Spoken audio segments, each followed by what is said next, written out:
चलिए जी, अल्लाह ताला के नाम से स्टार्ट करते हैं फैमिली लेक्चर नंबर 14। आज की क्लास के अंदर हम डिस्कस करेंगे न्यू राइट का कॉन्सेप्ट, ठीक है, और न्यू राइट का कॉन्सेप्ट क्या होता है, किस तरह से बिल्ड होता है और उसका हमारी फैमिली के टॉपिक के साथ क्या ताल्लुक़ है। हमें इस चीज़ को अंडरस्टैंड करना बहुत ज़रूरी है जी, ठीक है, क्योंकि इसको अंडरस्टैंड किए बगैर हमारे लिए पॉसिबल नहीं होगा कि हम डाइवर्सिटी को अपोज कर सकें, ठीक है।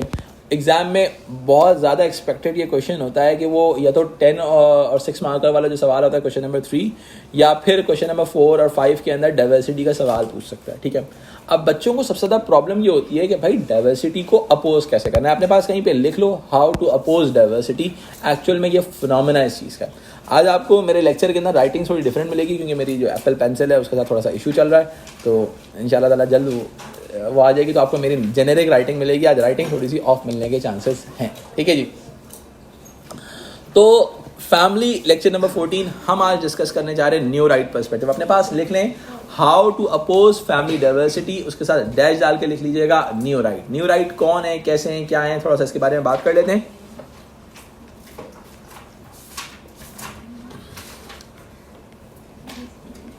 ठीक है। न्यू राइट बेटा याद रखिएगा, राइट आपको पॉलिटिक्स में भी ये बात अंडरस्टैंड करनी चाहिए, राइट और लेफ्ट विंग कौन कौन से होते हैं। Right wing is equals to लिख लो अपने पास कंजर्वेटिव, और left wing is equals to अपने पास प्रोग्रेसिव, ठीक है। Right wing is equals to conservative, left wing is equals to progressive, ठीक है। अब मेरा चंदा राइट मींस कंजर्वेटिव, उसके पहले हमने न्यू लगा दिया, यानी कि आज के दौर में जो कंजर्वेटिव्स हैं वो क्या सोचते हैं हम उसके बारे में बात करेंगे। समझ में आई बात? यानी कि आज के दौर में जो कंजर्वेटिव्स हैं वो क्या सोचते हैं हम उसके बारे में बात करेंगे। मैंने अपने प्रीवियस लेक्चर्स में आपका दिमाग बनाने की आहिस्ता आहिस्ता कोशिश ज़रूर की है कि आपको इस बात के बारे में बता सकूं कि भाई देखें, जहां पर हम डाइवर्सिटी के बारे में बात करते हैं वहां पर कुछ लोग लाजमी तौर पर एग्जिस्ट करते हैं जो कि डाइवर्सिटी को अपोज भी करें, ठीक है।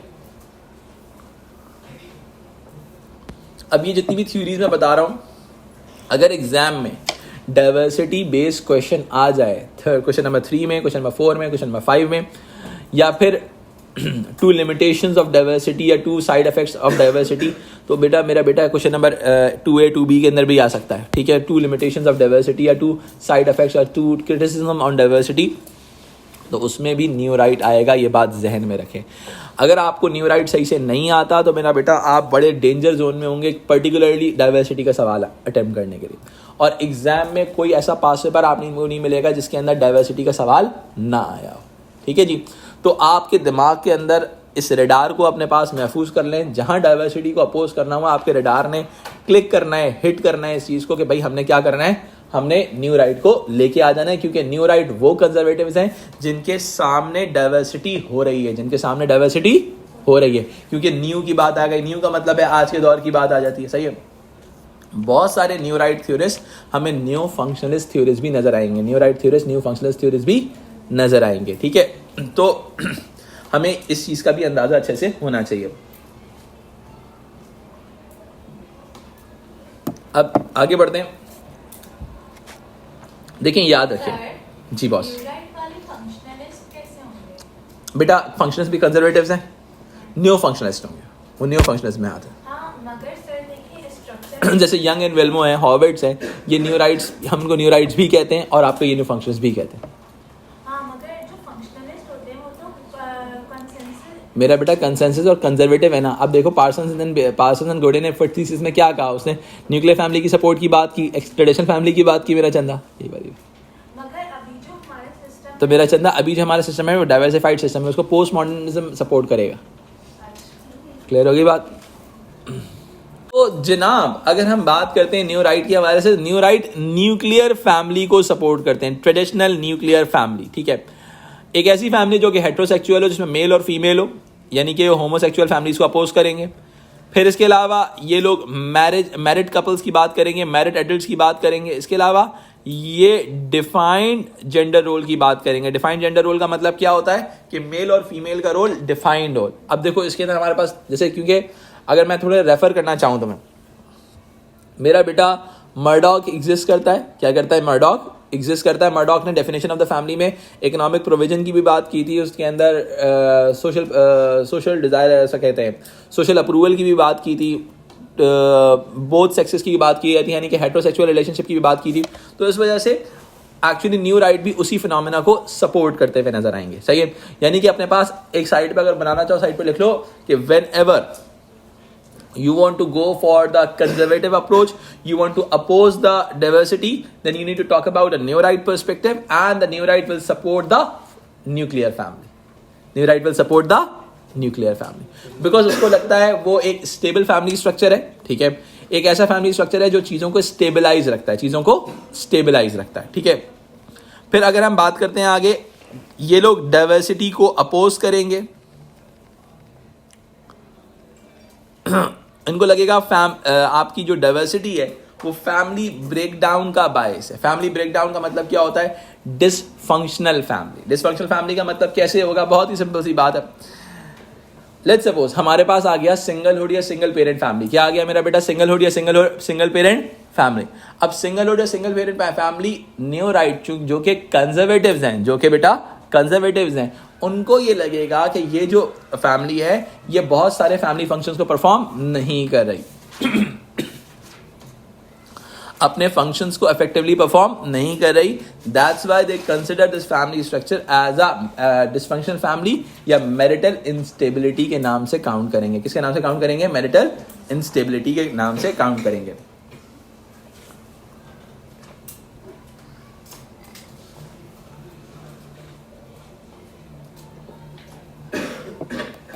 अच्छा जी, अब मैं इस चीज़ को थोड़ा सा आगे लेके चलता हूँ। अब हमारे जो न्यू राइट है ये लोग पॉलिसीज को इंडोर्स करेंगे, यानी कि ऐसे लॉज को इंडोर्स करेंगे जो कि बेनिफिशियल फैमिली स्ट्रक्चर का बायस हो। फैमिली क्या कहते हैं? बेनिफिशियल फैमिली स्ट्रक्चर क्या है इनके नज़दीक? Nuclear family. क्या है मेरा बेटा? न्यूक्लियर। क्योंकि इनको लगता है nuclear family effective roles perform करती है। क्या परफॉर्म करती है मेरा बेटा? Effective roles. यानी कि न्यूक्लियर फैमिली वो सारे काम करती है जो कि एक अफेक्टिव फैमिली में एक इंस्टीट्यूशन ने करने चाहिए। लाइक इकोनॉमिक कोऑपरेशन हो गया, यानी कि एक स्टेबिलिटी प्रोवाइड करना, एक प्रिडिक्टेबिलिटी प्रोवाइड करना, ठीक है जी। तो इस वजह से ये लोग न्यूक्लियर फैमिली को सपोर्ट करेंगे। अब जैसे कि आप बात कर सकते हैं, ये कहते हैं, ये डिस्करेज करते हैं किस चीज़ को? सिंगल पेरेंटहुड को, बिकॉज उनको लगता है कि सिंगल पेरेंटहुड की वजह से बच्चों को रोल मॉडल्स नहीं मिल पाते। क्या नहीं मिल पाते? डिस्करेज करते हैं फैमिली डाइवर्सिटी को, ठीक है, बिकॉज उनको लगता है ये चीज़ मोरल कियोस का बायस बनेगी। लाइक अबॉर्शन को अपोज करेंगे ये, ठीक है। मोरल कियोस क्या होता है? मोरल कियोस का मतलब है भाई जिसकी जो मर्जी आ रही है वो कर रहा है, जिसकी जो मर्जी आ रही है वो कर रहा है। लेट्स सपोज भाई बहुत सिंपल सी बात है, कॉलेज की एंट्री एक जगह से, यानी कि एक स्टेबिलिटी मेंटेन की हुई है, हर बंदा वहां से एंटर होगा, ठीक है। अब अगर हर 4-5 एंट्री हो और कोई पूछने वाला ना हो, कोई भी कहीं से एंटर हो जाए, कोई भी कहीं से बाहर चला जाए, तो एक क्योस की कंडीशन पैदा हो जाएगी। क्या हो जाएगी? क्योस की, यानी कि जिसकी जो मर्जी आ रही है वो कर रहा है। एक इनस्टेबिलिटी होगी, अनप्रिडिक्टेबिलिटी एग्जिस्ट करेगी। क्या एग्जिस्ट करेगी? अनप्रिडिक्टेबिलिटी, ठीक है। तो अब क्या है? अबॉर्शन हो गया, ठीक है, और इसके अलावा जो सिंगल पेरेंटहुड के एलिमेंट्स हो गए, वो सारी चीज़ें जो हैं इस फिनोमेना को अपोज कर रही होंगी, ठीक है जी। एक बात याद रखिएगा, हमारे जो न्यू राइट है वो डिवोर्स को भी अपोज करेंगे, वो कोहैबिटेशन को भी अपोज करेंगे, वो डिक्लाइन ऑफ मैरिज को भी अपोज करेंगे। All those factors who are contributing towards the diversity, वो उन तमाम फैक्टर्स को अपोज करेंगे। जी सर, रीमैरिजेस को प्रमोट कर सकते हैं, लेकिन फिर भी वो नहीं कोशिश करते हैं कि ना हो, क्योंकि डिवोर्स, क्योंकि रीमैरिजेस का रीजन बिहाइंड के पीछे फैक्टर होता है वो डिवोर्स होता है। वो कहते हैं डिवोर्स होगा तो कोई ना कोई पार्टनर, अगर एक पार्टनर रीमैरिज भी करा, दूसरा पार्टनर सिंगल पेरेंटहुड की तरफ चला जाएगा और बच्चे उसके पास होंगे। अगर बच्चे उसके पास होंगे तो लैक ऑफ रोल मॉडल्स का प्रॉब्लम सामने आ सकता है। बिल्कुल, यानी कि वो कंडीशन टू कंडीशन वेरी करता है, कुछ थ्योरीज टू थ्योरीज वेरी करता है इसके, लेकिन मेजॉरिटी जो है वो डिवोर्स को सपोर्ट नहीं कर रहे होते, ठीक है। वो कहते हैं कि फैमिली बहुत सुकून से अमन के साथ, मोहब्बत प्यार के साथ जीती रहनी चाहिए। नहीं करेंगे बिल्कुल, वो कहेंगे भाई फैमिली शुड बी इफेक्टिव, क्योंकि एम्बिशियस मैरिजेस बहुत सारे फंक्शंस परफॉर्म नहीं कर रही होती। हाँ मैं पॉलिसी एग्जाम्पल दे रहा हूँ, जैसे दुनिया की बहुत सारी ऐसी कंट्रीज हैं जहाँ पर अबॉर्शन बैन है, वेटिकन सिटी हो गया, अबॉर्शन बैन है, कॉन्ट्रासेप्टिव्स बैन है, ठीक है। तो उन चीज़ों को आप सपोर्ट करेंगे कि भाई ये न्यूक्लियर फैमिली को सपोर्ट करें, मैं आऊँगा, सही। मॉर्गन जो हैं हमारे पास, मॉर्गन कहते हैं कि भाई they are against, Morgan is the new right against the cohabitation. क्या है बेटा, ये अगेंस्ट हैं कोहैबिटेशन के। अब जब मैं बोलता हूँ ये अगेंस्ट है कोहैबिटेशन के, तो पहला वाला रीज़न जो है वो अनस्टेबल है। अनस्टेबल का मतलब क्या होता है भाई, पार्टनर्स का दिल नहीं चाह रहा साथ रहने का, वो ख़त्म कर देंगे रिश्ता, ठीक है।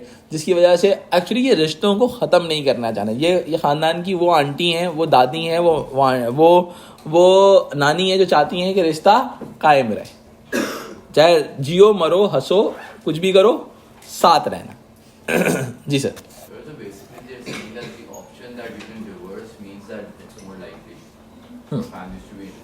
एग्जैक्टली। अच्छा, ये मॉर्गन जो है वो अनस्टेबल कंसिडर करता है कोहैबिटेशन को, कहता है कि भाई लेस लाइकली, एक सेकेंड, अब जो मॉर्गन है हमारा, मॉर्गन कहता है, मॉर्गन कंसिडर करता है जो कोहैबिटेशन के अगेंस्ट है। क्यों? क्योंकि जो कोहैबिटेशन है वो अनस्टेबल होती है, ठीक है। इसके अलावा लेस लाइकली टू लास्ट होती है, यानी कि साथ रहना मुमकिन नहीं होता, फड्डा होगा, कहानी ख़त्म। इसके बाद हमारे पास कहता है भाई सेक्सुअल बिहेवियर जो होता है वो काफ़ी हद तक सिंगलहुड वाला होता है, यानी कि सिंगल पर्सन वाला होता है। भाई they can have sexual relationship with multiple partners, ठीक है। एग्जैक्टली, कोहैबिटेशन है ना भाई, कोई लीगल बाउंडिंग तो नहीं है ना, एथिकल बाउंडिंग भी नहीं है। वो करने को तो कुछ भी कर सकते हैं, वो तो डाइवर्सिटी की बात है ना, वो मल्टीपल पार्टनर्स। भाई देखो कौन है, आप देखो मेरी बात सुनो। मर्डॉक जो है वो सेक्सुअल कंट्रोल, अपने फंक्शनल प्री रिक्विजिट में पहला एलिमेंट क्या कहता है, sexual control. Your sexual relationship exclusive with your partner, सही है। Your sexual relationship must be exclusive with your partner. तो अब वो डेफिनेट सी बात है, उसी थ्योरी को वो कंजर्वेटिव बात को कंटिन्यू करेंगे, ठीक है। तो इसी वजह से इस आप एवेल्युएशन दे सकते हैं, आप एवेल्युएशन दे सकते हैं। फिर क्या होता है, जो हमारे कोहैबिटेंट्स होते हैं, ठीक है, कोहैबिटेंट्स जो होते हैं with children, they face so many problems, like उनको इनके वजह अलग हो जाते हैं, तो बच्चों को जो है सिंगल पेरेंटहुड की तरफ जाना पड़ता है। और कई मरतबा कहा जाता है कि ये जो कोहैबिटिंग रिलेशनशिप होती है ये बहुत अब्यूजिव भी हो सकती है, क्योंकि देखो, अब देखो मेरी बात सुनो, डोमेस्टिक वायलेंस के खिलाफ लॉज बने हुए, वो सारे लॉज तब इम्प्लीमेंट होंगे जब once you are legally married, ठीक है। जब आप लीगली मैरिड ही नहीं है तो डेफिनेट सी बात है वो सारे लॉज आप पर इम्प्लीमेंट होंगे भी नहीं, तो जाहिर सी बात है state is not going to support you in this particular thing. तो that's why new right actually state का रोल बड़ा इंपॉर्टेंट कंसिडर करते हैं।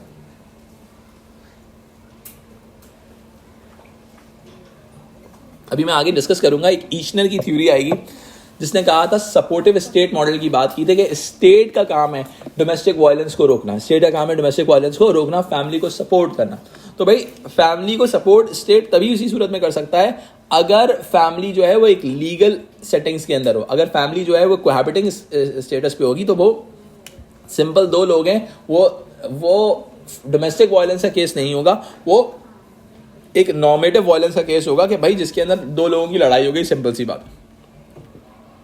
तो जिसमें एक एडिशनल सपोर्ट मिलती है पर्टिकुलरली विमेन को और पार्टनर को, जो अफेक्ट ही होता है, वो इतनी ज़्यादा नहीं मिल पाती कोहैबिटेशन के अंदर। फिर हम बात करते हैं फैमिली यूनिफॉर्मिटी। अब देखो, आपके जो न्यू राइट है वो फैमिली को एक यूनिफॉर्म स्टेटस देना चाहता है, यानी कि भाई एक दुनिया भर में एक सिमिलर एक ख़ानदानी किस्म की मैरिज हो जिसको हम एग्जाम्पल बना सकें। अब मैं अगर इस चीज़ को थोड़ा सा आगे लेके चलूँ तो क्या चीज़ आती है, पहली चीज़ आती है न्यूक्लियर फैमिली। भाई फैमिली यूनिफॉर्मिटी को नाम देते हैं न्यूक्लियर फैमिली का। न्यूक्लियर फैमिली उनके नज़दीक बहुत नेक चीज़ है, बहुत ज़बरदस्त चीज़ है, ख़ानदानी चीज़ है, ठीक है। हॉवर्ड्स जो हैं वो कहते हैं कि भाई एक केयर फॉर द फैमिली जो आती है आपको न्यूक्लियर फैमिली में मिलती है। Care for the family members बड़ा इंपॉर्टेंट काम है फैमिली का। भाई रिस्पॉन्सिबिलिटीज़ होती हैं और इकोनॉमिक कोऑपरेशन होता है, सही है। यानी कि रिस्पॉन्सिबिलिटीज़ का मतलब है रिस्पॉन्सिबिलिटीज़ फॉर द मेम्बर्स होती है कि भाई लेट्स सपोज मेल के पास अलग रिस्पॉन्सिबिलिटी है, फीमेल के पास अलग रिस्पॉन्सिबिलिटी है। देखो, मैं पर्टिकुलरली जब फंक्शनलिस्ट की बात कर रहा होता हूँ तो मेल और फीमेल के रोल अलग अलग कर देता हूँ। क्यों? क्योंकि हमने पार्सन्स को पहले पढ़ा हुआ है जिसने कहा था कि मेल और female are naturally different. Male use to perform the instrumental role and female should perform the expressive role. तो ऑटोमेटिकली यहां पर ये बात लिंक ऑलरेडी हो जाती है. ठीक है, तो मेरा चंदा अब यहाँ पे हॉवर्ड्स इकोनॉमिक कोऑपरेशन की बात भी कर रहा है. तो ये तमाम चीजें आपको कहाँ मिलेंगी? न्यूक्लियर फैमिली में मिलेंगी. That's why the new right supports the nuclear family. The new right supports the. अब देखो मेरी बात सुनो, अगर तुम्हें कभी जिंदगी के अंदर कोहैबिटेशन या फैमिली डाइवर्सिटी को अपोज करना हो तो मेरा बेटा मॉर्गन डाल दिया, मॉर्गन आ गया, सही, मॉर्गन थ्योरिस्ट आ गया. बेटा समझ में आई बात? जो डाइवर्सिटी वाला क्वेश्चन की आप बात कर रहे थे, तो आपने मॉर्गन डाल दिया तो ऑटोमेटिकली फैमिली डाइवर्सिटी को अपोज मिल जाएगा. न्यू राइट के साथ अपोजिशन मिल जाएगी कि भाई प्रॉब्लम क्या है, इंस्टेबिलिटी है, तमाम चीजें आपने डिस्कस कर दी. फिर आपने हॉवर्ड्स को न्यूक्लियर फैमिली के सपोर्टेशन में डाल दिया. तो अब देखो मेरी बात सुनो, अब एक और चीज है. whenever you want to support the traditional family or the nuclear family, you can use the new right theorist also. समझ में आई बात? You can use, अपने पास कहीं पे साइड पे लिख लो, हेल्प आउट हो जाएगी क्वेश्चंस के लिए particularly. Whenever you want to support the nuclear family, you can use the new right theorist. Whenever you want to support the new right theorist, nuclear family, you can use the new right theorist. समझ में आ गया? I hope यहां तक का new right आप लोगों को समझ में आ गया होगा. इसके बाद का जो फर्दर वाला पार्ट है वो हम आगे लेके चलेंगे. इसके आगे भी न्यू राइट आएगा, स्टेट के हवाले से भी डिस्कशन हम इसको कंटिन्यू करेंगे.